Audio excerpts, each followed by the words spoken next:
Good morning, second graders. I hope you're off to a good start with your Thursday. And because it's Thursday, we have a Zoom today. So I'll see you at 10 o'clock. Bring a pencil and paper. We're going to do some math problems and hunt some words in a story.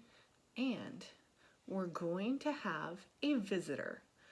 Miss Brown, or should I say Dr. Brown, our principal, is going to be visiting our Zoom. Yay! So we'll see you at our Zoom at 10 o'clock, but let's talk about the other work that you're doing today. So PE, you can go on Go Noodle, and we're going to do Maximo today.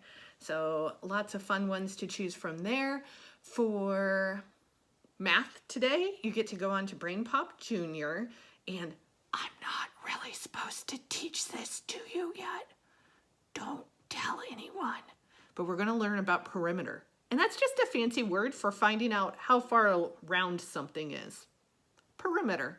So go on to Brain Pop Junior and watch the video. You'll learn all about it. Take the hard quiz in there. And then you can go to Seesaw and there's an activity to do there. Okay?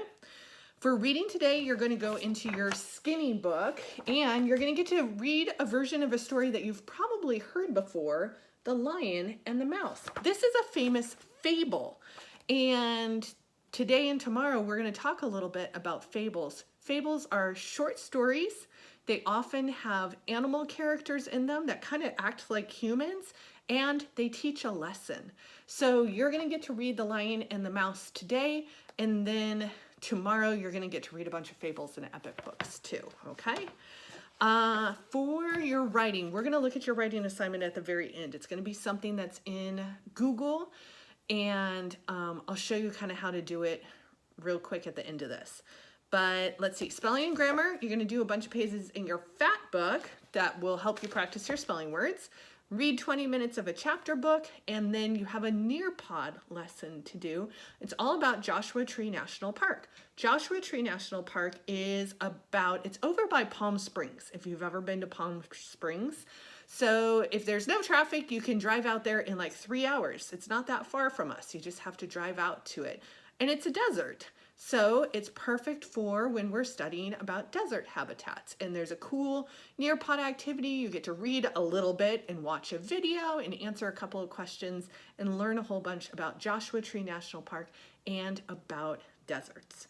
So before I send you on, thank you. Yesterday I made a mistake and I didn't have all of your work posted up for you the right way. You couldn't get into Seesaw. You couldn't get into your math quick check and your math video, but a couple of kids that got on first in the morning just sent me an email and say, hey, this isn't there. And as soon as I saw the email, I was like, and I went and fixed it. So thank you for those of you that sent me an email. If you ever run into a problem like that, just send me a quick email, and I try really hard, especially in the morning, to check my email a lot in case there's any problems like that so I can fix them. So thanks for helping me fix that. Let's look at your writing assignments. So let's see. You're going to be doing this activity. All right.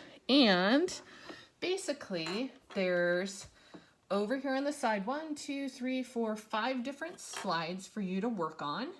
And each slide has a little picture to kind of give you some ideas and a simple, boring sentence. So this simple, boring sentence is the boy watched his sheep. But as the direction says, it says this sentence is too simple. Let's make this sentence more interesting. So I'm just going to click in the white box and I'm going to say something a little bit more interesting. Like maybe I could say the young boy. Let's see, just instead of watching the sheep, he's walking around. So I'll say the young boy, let's see, how is he walking around? He looks like he's quietly walking around. So I'll say quietly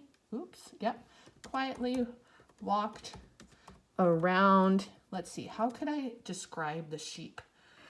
The fluffy sheep.